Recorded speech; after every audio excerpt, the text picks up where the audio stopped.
একসময় যুদ্ধ মানেই ছিল ট্যাঙ্ক, ক্ষেপণাস্ত্র আর যুদ্ধ বিমানের শক্তি প্রদর্শন। কিন্তু ইউক্রেন যুদ্ধ দেখিয়ে দিয়েছে আধুনিক যুদ্ধের নিয়ন্ত্রণ এখন অনেকটাই ছোট, সুলভ আর প্রাণঘাতী ড্রোনের হাতে। যুদ্ধক্ষেত্র থেকে ইউরোপের আকাশসীমা সবখানেই বাড়ছে ড্রোনের উপস্থিতি আর আতঙ্ক। আর প্রযুক্তির অগ্রগতির সাথে সাথে আরো ভয়ঙ্কর ও স্মার্ট হয়ে উঠছে এই ড্রোন যুদ্ধ। লোডশেডিং কিংবা ঘরের বাইরের তীব্র গরমে ওয়ালটন রিচার্জেবল ফ্যান থাকলে থাকবে শুধু বাতাস আর বাতাস। রণক্ষেত্রে ড্রোন ব্যবহারের ইতিহাস অনেক পুরনো হলেও ইউক্রেন যুদ্ধ এই মাত্রাকে নতুন উচ্চতা দিয়েছে। আকাশে এখন রাজত্ব করছে ছোট্ট, সুলভ অথচ ভয়ঙ্কর অস্ত্র ড্রোন। প্রথম বিশ্বযুদ্ধে পরীক্ষামূলক সূচনা, কালে কালে এর সংস্কার আর বিবর্তন। আধুনিক যুদ্ধে ড্রোন আলোচনার কেন্দ্রবিন্দুতে। ইউক্রেন হাজার হাজার মানববিহীন আকাশযান বা ইউএভি ব্যবহার করছে রাশিয়ান বাহিনীর অবস্থান শনাক্ত, আর্টিলারি গাইড এবং সরাসরি হামলার জন্য।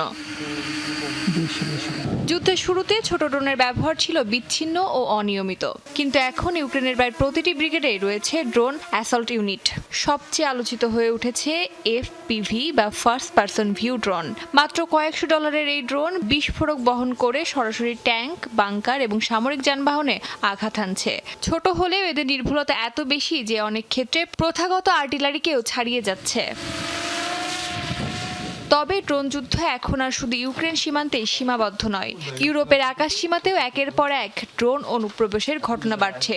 Romania, Poland, Germany, Denmark, Belgium সহ একাধিক দেশে বিমানবন্দর বন্ধ করতে হয়েছে, আবার কোথাও ন্যাটো যুদ্ধ বিমান স্ক্রাম্বল করে পাঠাতে হয়েছে পরিস্থিতি সামাল দিতে।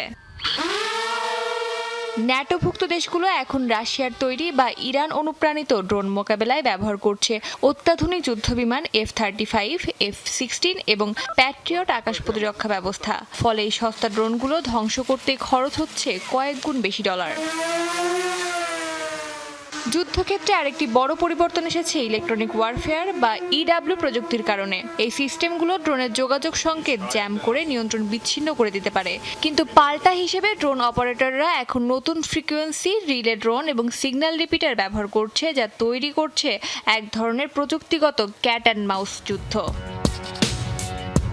বিশেষজ্ঞদের মতে ভবিষ্যৎ যুদ্ধের ক্ষেত্রে সবচেয়ে বড় পরিবর্তন আসতে পারে কৃত্রিম বুদ্ধিমত্তা বা এআই চালিত ড্রোনের মাধ্যমে। এসব ড্রোন নিজ থেকেই লক্ষ্য শনাক্ত করে আঘাত হানতে পারবে, যা ইলেকট্রনিক জ্যামিংকেও অনেকাংশে অকার্যকর করে দিতে পারে। অস্মিতা বিশ্বাস, যমুনা নিউজ।